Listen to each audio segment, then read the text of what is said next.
और आइए देखते हैं कि कांग्रेस की ममता से बदले की तैयारी कैसी है और अब सोनिया गांधी वर्सेस ममता बनर्जी क्यों होता हुआ नजर आ रहा है। कांग्रेस ने क्या तैयारी की है। ममता बनर्जी से निपटने के लिए कांग्रेस के बड़े नेताओं ने बाकायदा मंथन किया, मीटिंग हुई, रणनीति बनी और कांग्रेस का मानना यह है कि ममता हद से ज्यादा आगे निकल चुकी हैं। जिस तरह से कांग्रेस पर लगातार हमले बोल रही हैं, राहुल गांधी का नाम लिए बिना उन पर हमले बोल रही हैं, तो अब कांग्रेस भी हमला बोलेगी। कांग्रेस ने अब ममता के खिलाफ बड़े हमले का प्लान यही वजह है कि तैयार कर लिया है। अब किसको किसको जिम्मेदारी दी गई है। मल्लिकार्जुन खड़गे जो कि राज्यसभा में लीडर ऑफ ऑपोजिशन है, दिग्विजय सिंह जो कि कांग्रेस पार्टी के सांसद हैं, उन्हें कहा गया है कि आप भी खुलकर हमला बोल सकते हैं ममता बनर्जी पर। पार्टी की प्रेस कॉन्फ्रेंस में रणदीप सिंह सुरजेवाला के सुर भी ममता पर अब ज्यादा सख्त, ज्यादा तल्ख नजर आएंगे।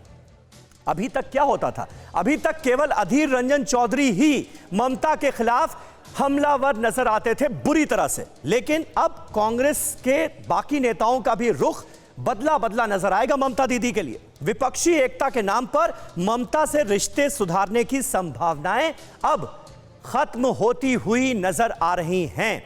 ऐसे में अब विपक्षी एकता का जहां तक सवाल है, बीजेपी के खिलाफ उसका क्या होगा और क्या यह विपक्षी एकता की राह में बड़ा रोड़ा नहीं बन जाएगा, यह भी एक अहम सवाल है। हमारे साथ देखिए तमाम खास मेहमान मौजूद हैं, उनसे आपका तारुफ करा दें।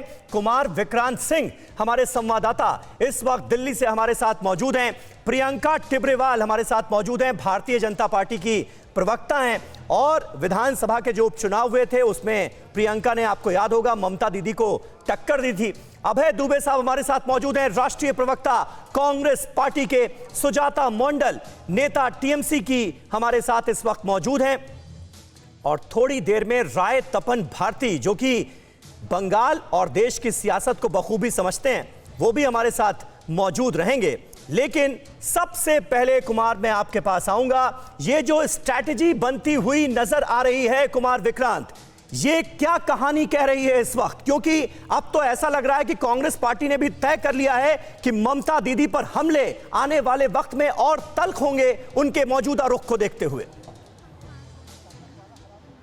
जी, जिस तरह से ममता बनर्जी ने कल राहुल गांधी का नाम लिए बगैर हमला बोल दिया, उसके बाद से कांग्रेस पार्टी के रणनीतिकारों ने आलाकमान के साथ मंथन किया और उसके बाद ये तय हुआ कि उन नेताओं को भी ममता पर हमला करने को कहा जाएगा जो अहम रोल निभाते हैं। खासकर दिग्विजय सिंह की अगर बात करें तो अभी तक वो जो कांग्रेस पार्टी छोड़ करके नेता गए हैं उनको कांग्रेस के साथ लाने की कवायद में जुटे थे। बार बार आलाकमान से कहते थे कि कांग्रेस पार्टी का विस्तार होना चाहिए। उनको खुद कहा गया है कि अब क्या आप कहते हैं, तो दिग्विजय सिंह ने खुद कह दिया कि अब हमले होंगे और मल्लिकार्जुन खड़गे, दिग्विजय सिंह और रणदीप सुरजेवाला भी हमले करेंगे, क्योंकि अभी तक अधीर रंजन चौधरी हमले कर रहे थे और वो बंगाल से आते हैं। ये माना जाता था कि बंगाल में उनका व्यक्तिगत सियासी लड़ाई है ममता से, इसलिए उनसे बाद में कांग्रेस पार्टी थोड़ा सा दूरी बना सकती थी। लेकिन अब यह तय हो गया है कि लड़ाई अब सियासत की है, भाजपा से लड़ना है, तो पहले जो ममता बनर्जी हैं जो कांग्रेस के खिलाफ लड़ाई लड़ रही हैं उनसे भी उसी तरीके से निपटना होगा और इसीलिए कांग्रेस ने रणनीति बदल दी है और आने वाले दिनों में, आने वाले कुछ वक्त में